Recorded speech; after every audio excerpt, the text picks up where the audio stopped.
सुबह का समय था। गांव की कच्ची गलियों में अभी धूप पूरी तरह उतरी नहीं थी। मिट्टी में रात की नमी बाकी थी और हवा में हल्की सी ठंडक घुली हुई थी।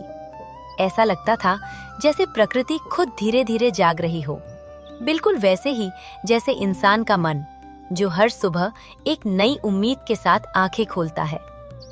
ये गांव बड़ा नहीं था, न कोई ऊंची इमारतें, न चौड़ी सड़कें, बस झोपड़ियां, कुछ पक्के मकान, खेत और उन खेतों में मेहनत की चुपचाप बोलती हुई कहानी। इसी गांव में रहता था हरदेव। हरदेव कोई बड़ा आदमी नहीं था, न उसके पास बहुत पैसा था, न ताकत, न पहचान, लेकिन उसके पास कुछ था जो इस दुनिया में सबसे ज्यादा दुर्लभ होता जा रहा था, ईमानदारी। हरदेव की उम्र लगभग 40 के आसपास थी। दुबला पतला शरीर, माथे पर धूप की स्थायी लकीरें और आंखों में एक अजीब सी शांति।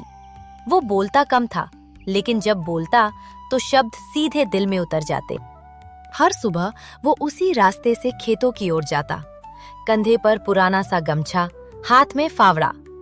रास्ते में लोग मिलते, कोई राम राम कहता, कोई बस सिर हिला देता। हरदेव सबको एक ही तरह से देखता, बिना किसी ऊंच नीच के। उसके लिए दुनिया बहुत सीधी थी। मेहनत करो, सच बोलो और किसी का हक मत खाओ। पर दुनिया इतनी सीधी नहीं होती। गांव में अक्सर लोग कहते थे, ईमानदारी से पेट नहीं भरता, आजकल चालाक ही आगे बढ़ता है, सीधा आदमी ही सबसे ज्यादा पिसता है। हरदेव ये सब सुनता था, लेकिन जवाब नहीं देता था, क्योंकि उसके जवाब शब्दों में नहीं, जीने के तरीके में थे। हरदेव का घर बहुत साधारण था। मिट्टी की दीवारें, खपरेल की छत और अंदर एक साफ सुथरा कमरा। कोई तड़क भड़क नहीं, पर अपनापन पूरा। उस घर में उसकी पत्नी सावित्री रहती थी, कम बोलने वाली पर समझदार। उसने कभी हरदेव से ज्यादा मांगा नहीं, न गहने, न नए कपड़े, न बड़ी जिंदगी। बस एक ही बात हमेशा कहती, जो भी करो सही करो। सावित्री चूल्हे पर रोटी सेक रही थी। हरदेव खेत जाने से पहले पानी पी रहा था। आज देर हो जाएगी, हरदेव ने धीमे से कहा। सावित्री ने बस सिर हिलाया। कोई सवाल नहीं, कोई शक नहीं। ये भरोसा सालों की ईमानदारी से बना था। हरदेव दूसरों के खेतों में काम करता था। मजदूरी कम मिलती थी, पर मेहनत पूरी करता था। गांव में कुछ लोग ऐसे भी थे जो काम में चोरी कर लेते, मालिक की नजर हटते ही बैठ जाते या तौल में थोड़ा सा हेरफेर कर लेते। हरदेव ऐसा नहीं करता था। अगर उसे 10 घंटे का काम मिला है तो 10 घंटे काम करता। अगर एक दाना भी जमीन पर गिर जाता तो उठाकर रख देता। लोग हंसते थे, इतनी ईमानदारी किस काम की? हरदेव मुस्कुरा देता, क्योंकि उसके लिए ईमानदारी कोई सौदा नहीं थी, वो उसकी आदत थी। उस दिन दोपहर कुछ अलग थी। गांव में खबर फैल गई थी कि शहर से एक बड़ा व्यापारी आया है। वो जमीन देख रहा था, सौदे की बात चल रही थी। लोगों की आंखों में चमक आ गई थी, पैसे की चमक। हरदेव को भी उसी खेत में काम करना था जहां व्यापारी आने वाला था। एक चमचमाती गाड़ी खेत के पास रुकी, धूल उड़ी, गांव के कई लोग जमा हो गए। व्यापारी उतरा, साफ कपड़े, महंगी घड़ी, तेज नजर। हरदेव ने बस दूर से देखा। उसके लिए ये भी एक आम दिन था, पर उसे क्या पता था कि यही दिन उसकी जिंदगी की दिशा बदलने वाला है। काम के दौरान हरदेव को जमीन में कुछ सख्त सा लगा। फावड़ा रुक गया। उसने मिट्टी हटाई। नीचे एक पुरानी लोहे की पेटी थी। दिल की धड़कन तेज हो गई। उसने इधर उधर देखा, कोई नहीं देख रहा था। पेटी भारी थी, काफी पुरानी लग रही थी। यही से कहानी बदलती है, क्योंकि जब इंसान अकेला होता है और सामने मौका होता है, तभी असली चरित्र सामने आता है। हरदेव ने पेटी को बाहर निकाला। हाथ कांप रहे थे। पेटी बंद थी। उस पल उसके मन में कई आवाजें उठीं। खोलकर देख ले, किसे पता चलेगा, जिंदगी भर की गरीबी खत्म हो सकती है। और फिर एक दूसरी आवाज जो बहुत शांत थी पर बहुत मजबूत, ये तेरा नहीं है। हरदेव ने पेटी वहीं रख दी। मालिक को बुलाने चला गया। हरदेव मालिक को बुलाने गया था, लेकिन उसके कदम भारी हो गए थे। पेटी अब भी जमीन पर रखी थी, मिट्टी से सनी हुई, मानो सालों की खामोशी अपने अंदर समेटे हुए। हरदेव जब वापस लौटा तो वहां कुछ और लोग भी आ चुके थे। किसी की नजर पेटी पर पड़ी और बस खबर फैलने में देर नहीं लगी। अरे ये क्या है? पुरानी पेटी लगती है, कहीं खजाना तो नहीं? हरदेव चुप खड़ा था। उसके चेहरे पर न खुशी थी न डर, बस एक गहरी सोच। मालिक ने चाबी मंगवाई। पुराना ताला बड़ी मुश्किल से खुला। जैसे ही ढक्कन उठा, भीड़ की सांसें थम गईं। अंदर पुराने जमाने के सिक्के, कुछ गहने और मोटे कपड़े में बंधे नोट। लोगों की आंखें फैल गईं। कुछ के चेहरे पर हैरानी, कुछ पर लालच और कुछ पर सीधी सी गणना। इसमें मेरा हिस्सा कितना होगा? हरदेव ने एक पल के लिए सब देखा और फिर नजर झुका ली। उसने खुद से कहा, ये सब मेरा नहीं है। भीड़ में से किसी ने ऊंची आवाज में कहा, हरदेव ने निकाला है तो आधा तो उसका हक बनता है। मैं तो सिर्फ काम कर रहा था। जो जमीन मालिक की है उसमें जो निकले वो भी उसी का है। लोग एक दूसरे का मुंह देखने लगे। आज के जमाने में ऐसा जवाब अजीब लगता है। शाम तक पेटी की चर्चा पूरे गांव में फैल चुकी थी। हरदेव घर लौटा। उसके कंधे झुके हुए थे, मेहनत से नहीं, सोच से। सावित्री ने बिना कुछ पूछे उसके लिए पानी रखा। कुछ देर बाद उसने धीरे से कहा, गांव में बहुत बातें हो रही हैं। होने दो।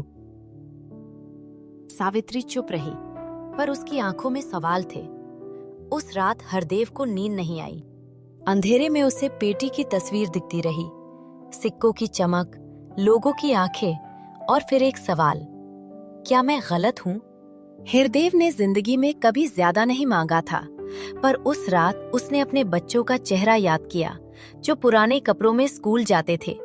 उसने सावित्री की चुप सहनशीलता याद की और अपनी थकी हुई देह। मन बोला, थोड़ा सा ले ले, कोई नहीं जानेगा। और फिर वही पुरानी शांत आवाज, गलत रास्ता छोटा लगता है पर मंजिल बहुत दूर ले जाता है। हरदेव करवट बदलता रहा पर जवाब नहीं मिला। सुबह होते ही कुछ लोग उसके घर पहुंच गए। सीधे सीधे नहीं बोले, घुमा फिरा कर बात की। तूने मेहनत की है, तेरा हक बनता है, मालिक तो अमीर है ही। हरदेव सुनता रहा, आखिर में बोला, हक वही होता है जो सही हो। लोग निराश होकर लौट गए, पर जाते जाते एक बात छोड़ गए, ज्यादा सीधा आदमी अक्सर अकेला रह जाता है। दरवाजा बंद हुआ, घर फिर से शांत हो गया। हरदेव वही खड़ा रहा। उसे लगा जैसे ईमानदारी की राह थोड़ी और संकरी हो गई है, पर कहीं अंदर एक हल्की सी रोशनी भी थी। वो रोशनी उसके फैसले की थी। हरदेव जानता था ये लड़ाई अभी खत्म नहीं हुई है। आगे और सवाल आएंगे और ज्यादा दबाव, क्योंकि जब ईमानदारी सामने आती है तो लालच सबसे जोर से बोलता है। जब हरदेव बाहर निकला तो उसने महसूस किया कुछ बदल रहा है। लोग पहले की तरह राम राम नहीं कह रहे थे, कुछ नजरें बचा रहे थे, कुछ देर तक घूर रहे थे। उसके कानों तक फुसफुसाहटें पहुंची। सबको पता है, कुछ न कुछ छुपाया होगा, इतना सीधा कोई नहीं होता।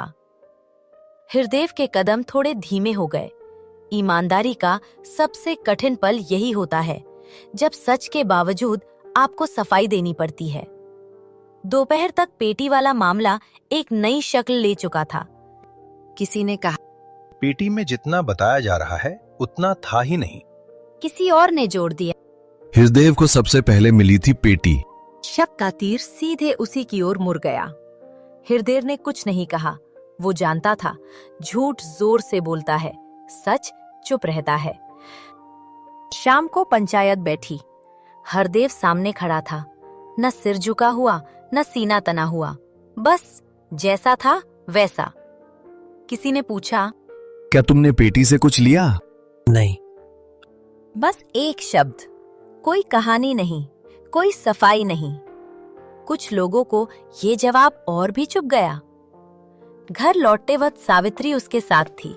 वो कुछ नहीं बोली, पर उसकी चुप्पी आज भारी थी। घर पहुंचकर उसने सिर्फ इतना कहा, अगर सब तेरे खिलाफ हो जाएं, तो भी तू सच मत छोड़ना। हरदेव ने पहली बार गहरी सांस ली, ये साथ उसके लिए ढाल था। अगले कुछ दिनों में हरदेव को काम मिलना बंद हो गया। लोगों ने उसे बुलाना छोड़ दिया। कोई खुलकर कुछ नहीं कहता था, पर फैसले हो चुके थे। घर में अनाज कम होने लगा, चूल्हा देर से जलता। क्या यही सही था? एक शाम वो अकेला खेत की मेड़ पर बैठा था।